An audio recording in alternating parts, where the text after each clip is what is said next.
నమస్కారం. Welcome to Suman TV. నేను గీతాంజలి. నమో నారసింహ. అందరికీ శ్రావణ పౌర్ణమి శుభాకాంక్షలు అండి. మనలో చాలా మంది శ్రావణ పౌర్ణమి చాలా వైభవంగా జరుపుకుంటారు. ఆ రోజు ఇంకో ప్రత్యేకత ఉంది. ఏంటో తెలుసా? హయగ్రీవ జయంతి. మనం జ్ఞానానికి ప్రతీకగా సరస్వతి అమ్మవారని చెప్తాం. కానీ ఆ సరస్వతి అమ్మవారికి జ్ఞానాన్ని అందించిన వారు హయగ్రీవుల వారని చెప్తారు. అటువంటి ఆ స్వామివారి జయంతి కల్పవృక్ష నారసింహ స్వామివారి ఆశ్రమంలో చాలా వైభవంగా జరుగుతుందండి. ఇంకా విశేషాలు ఏంటి ఆ రోజు తెలుసుకుందాం. మనతో పాటు ఉన్నారు ఆశ్రమ నిర్వాహకులు, నృసింహ ఉపాసకులు డాక్టర్ కృష్ణ చైతన్య స్వామి గురువు గారు. వారితో మాట్లాడదాం. గురుగారు నమస్కారం అండి. నమస్కారం అమ్మా. హయగ్రీవ జయంతి ముందుగా మీకు శ్రావణ పౌర్ణిమ శుభాకాంక్షలు, అలాగే రాఖీ పౌర్ణిమ శుభాకాంక్షలు. గురుగారు ఏంటి మరి విశేషం? అంటే శ్రావణ మాసం అనేటువంటిది చాలా అత్యద్భుతమైనటువంటి మాసంలో ఒకటి. శ్రావణ మాసంలో వచ్చేటువంటి పండుగలన్నీ కూడా అంటే కుటుంబానికి సంబంధించినటువంటి, కుటుంబ వృద్ధికి సంబంధించినటువంటి, మనకు వరలక్ష్మి వ్రతం తీసుకున్నా, శ్రావణ శుక్రవారాలు తీసుకున్నా, శ్రావణ శనివారాలు తీసుకున్న, ఇవన్నీ కూడా కుటుంబ వృద్ధికి ఉపయోగపడేటువంటి మాసం అమ్మ ఇది. అలాంటి దాంట్లో శ్రావణ పౌర్ణమి నాడు, శ్రవణ నక్షత్రంతో కూడుకున్నటువంటి పౌర్ణమి, అంటే శ్రీ వెంకటేశ్వర స్వామి వారికి సంబంధించినటువంటి విశేషమైనటువంటి శ్రవణ నక్షత్రం. అయితే శ్రావణ పౌర్ణమి నాడు మనం ప్రత్యేకంగా అందరికీ తెలిసినటువంటిది రాఖీ పౌర్ణమి.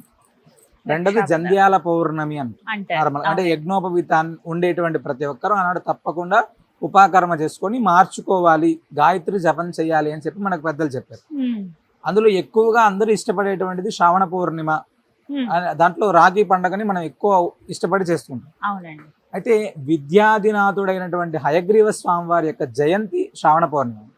అంటే సకల విద్యలకు కూడా, అంటే మేధా దక్షిణామూర్తి కావచ్చు, సరస్వతి అమ్మవారి కావచ్చు, విద్యకు మీరు అంటే విద్యాధినాథులుగా మీరు ఉండండి అని చెప్పి అనుగ్రహించినటువంటి వాడు హయగ్రీవుడు.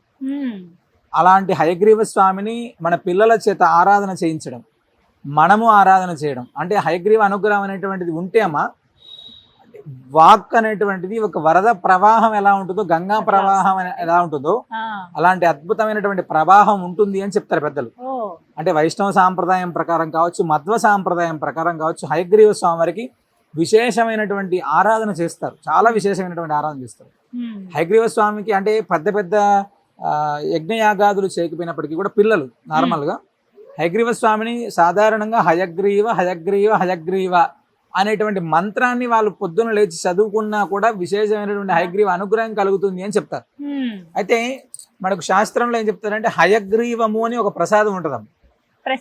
ప్రసాదం కూడా ఉంటది.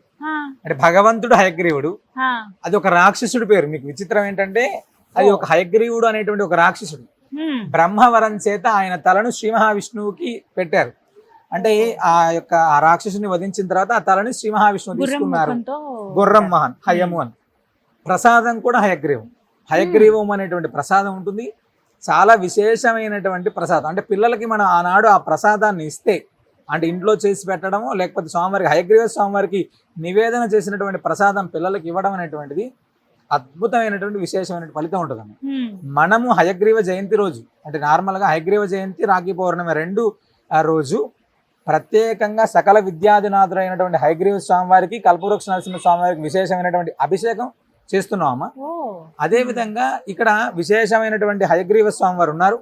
వారికి అభిషేకించినటువంటి తేనె, అంటే పిల్లలలో చాలా వరకు మా పిల్లడు బాగా కష్టపడుతున్నాడు, చదువుతున్నాడు, కానీ మంచి మార్కులు లేదు, వాడి యొక్క మెదడు అనేటువంటిది చురుగ్గా లేడు, మందబుద్ధితో ఉన్నాడు, అంటే మా వాడు ఇంకేదో స్తబ్దతగా ఉన్నాడు, ఇలా ఎవరనుకున్నా, లేదా మా వాడు ఇంకా మంచిగా చదువుకోవాలి, ఇలా ఎవరనుకున్నా కూడా ఆనాడు ఇక్కడ స్వామివారి సన్నిధిలో ఇచ్చేటువంటి తేనె, యాలకలు అంటే ఇలాచి అంటాం కదా, ఆ ప్రసాదం అనేటువంటిది చాలా విశేషం.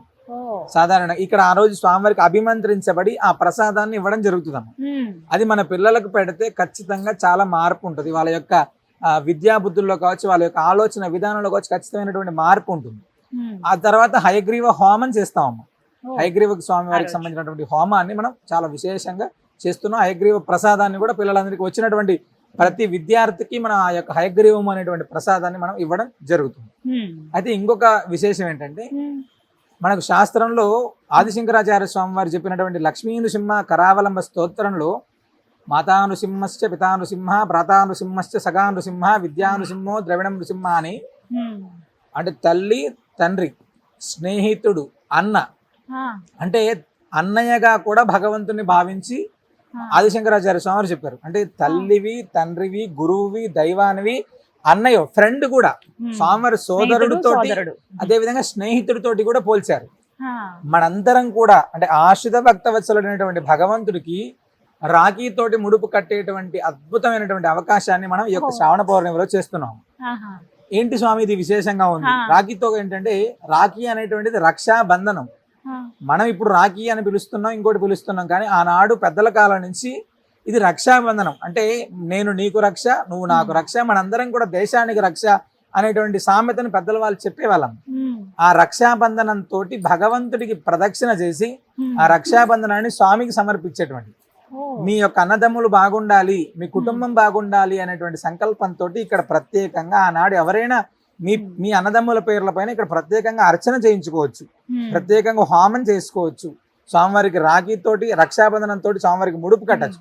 ఆయనే అన్నయ్యగా భావిస్తే ఉమ్. ఆయన రక్షించేవాడు అన్నయ్యగా ఉంటే మన జోలికి ఇంక ఎలాంటి వాడైనా వస్తాడా? ఎవరు రారు.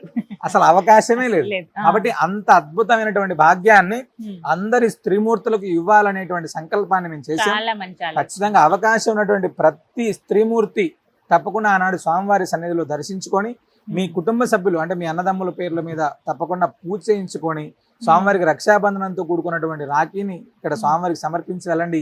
ఉమ్, మనల్ని అందరినీ కాపాడేటువంటి బాధ్యతని ఆయనకి అప్పచెప్పండి, ఖచ్చితమైనటువంటి ఫలితం ఉంటుంది.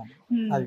ఎలా ఎప్పటి నుంచే ప్రారంభం అవుతాయండి? ఉదయం ఏ సమయం ఆ రోజు నుంచి? ఉదయం తెల్లవారుజామున 5 గంటల నుంచే ప్రారంభమవుతుందమ్మా. ఉమ్, మొదటగా గోపూజ, తర్వాత స్వామివారికి సంబంధించినటువంటి అభిషేకం, తర్వాత హోమం. ఈ వరుస క్రమంలో వాళ్ళు పాల్గొంటూనే ఉండొచ్చు.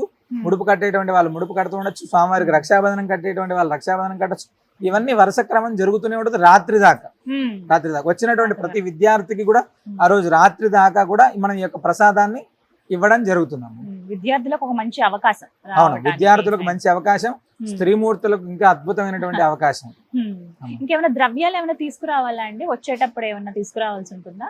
అంటే హయగ్రీవ స్వామి వారికి ఉమ్, యాలకలతో చేసినటువంటి దండను వేస్తారమ్మా. అంటే మన ఆ. పిల్లలకు సంబంధించినటువంటి దాంట్లో యాలకల్ని గుచ్చి 27 కానీ 32 కానీ 54 కానీ ఇలా గుచ్చి ఆ యాలకల్ని దండని స్వామివారికి సమర్పిస్తారు. అది స్వామివారికి అరగింపు చేసిన తర్వాత మళ్ళీ వాళ్ళకి ఇవ్వడం జరుగుతుంది. అది వేయడం ద్వారా ఏమవుతుందంటే మంచి విద్యా బుద్ధులు వస్తాయని చెప్పి నమ్మకం. అది చాలా విశేషంగా ప్రసాదంగా కూడా మనకి మళ్ళీ ఇచ్చేస్తారు. మళ్ళీ అందిస్తారండి. అవును. ఉమ్, ఇవి ఒకటి తీసుకొస్తే చాలు, మిగతా అవన్నీ ఇక్కడ ఇక్కడే అందుబాటులో అందుబాటులోనే ఉంటాయి. ఉంటాయి. మొత్తం మీద ఒక మంచి అవకాశము. ప్రతిదీ అంటే ఇక్కడికి వచ్చి ముడుపు కట్టే వాళ్ళు కానీ లేకపోతే ఏదైనా అన్ని ఆయనే దిక్కు అనుకుని వస్తారండి. ఇంకా ఒక అవకాశం ఇది ఈ శ్రావణ పౌర్ణిమ రోజు ఎవరు మిస్ చేసుకోకుండా. మరి ఇంకా పిల్లలకు అన్నారు కాబట్టి చాలా మంది ముందుకు రావచ్చు. ఇంకొక విశేషం ఏంటంటే శుక్రవారం ఏమో వరలక్ష్మి వ్రతం వచ్చింది అవునమ్మా. గారు, తర్వాత శ్రావణ పౌర్ణమి సెకండ్ సాటర్డే ఉంది, తర్వాత ఆదివారం సెలవులు ఉంటే కనుక చక్కగా వాళ్ళకి ఒక మంచి అవకాశం ఇది రావడానికి పిల్లల్ని తీసుకుని. అవునమ్మా, అవును. చక్కగా వివరించారండి, ధన్యవాదాలు. విన్నారు కదా, పూర్తి అడ్రస్ నేను స్క్రీన్ పైన డిస్ప్లే చేస్తానండి, అలాగే ఫోన్ నెంబర్ ఇస్తాను. ఇంకా ఏమైనా మీకు సందేహాలు ఉంటే కాల్ చేసి రండి. దాంతో పాటుగా చాలా అద్భుతమైన అవకాశం ఇది. పిల్లలు వాళ్ళ చదువు విషయంలో వాళ్ళు బాగుంటేనే కదా మనం బాగుంటాం. అంత కష్టపడి పిల్లల్ని చదివిస్తాము.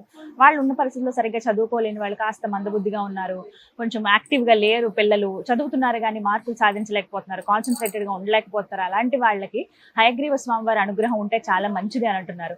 చిన్న చిన్న పరిహారాలండి ఇవి. మీరు దగ్గర ప్రాంతాల్లో ఉంటే కనుక చక్కగా అప్పుడు రండి. 3 రోజులు చాలా మందికి సెలవు ఉంటుంది, లేదంటే సెకండ్ సాటర్డే సండే 2 రోజులు సెలవు ఉంటుంది. కాబట్టి దగ్గర తీసుకుని పిల్లల్ని ఇక్కడికి వస్తే కనుక ఇక్కడ జరిగేటువంటి కార్యక్రమాల్లో పాల్గొనొచ్చు, ఇక్కడ కాసేపు గడపొచ్చు. స్వామి ఎదురుగుండా కూర్చోవడం అనేది ఒక అద్భుతమైనటువంటి అవకాశం, అది అనుగ్రహమే. అది మీరు ఆ రోజు రావచ్చు.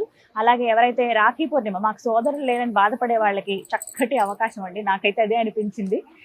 చాలా మంది మహిళలు అనుకుంటూ ఉంటారు ఒక రక్షణగా స్వామి ఉంటే ఇంకంతకన్నా ఏం కావాలి. అలాంటి వాళ్ళు ఒకవేళ మీకు సోదరులు ఉంటే వారి పేరు మీద పూజలు చేయించుకోవచ్చు, లేదంటే స్వామి మీ సోదరుడిగా భావించి ఆయనకి అంకితం ఇచ్చుకుని ఆయనకే రాఖీ ఇస్తున్నాం అన్నట్లుగా మీరు ముడుపు, రాఖీతో పాటుగా ముడుపు ఇక్కడ కట్టవచ్చు అనమాట.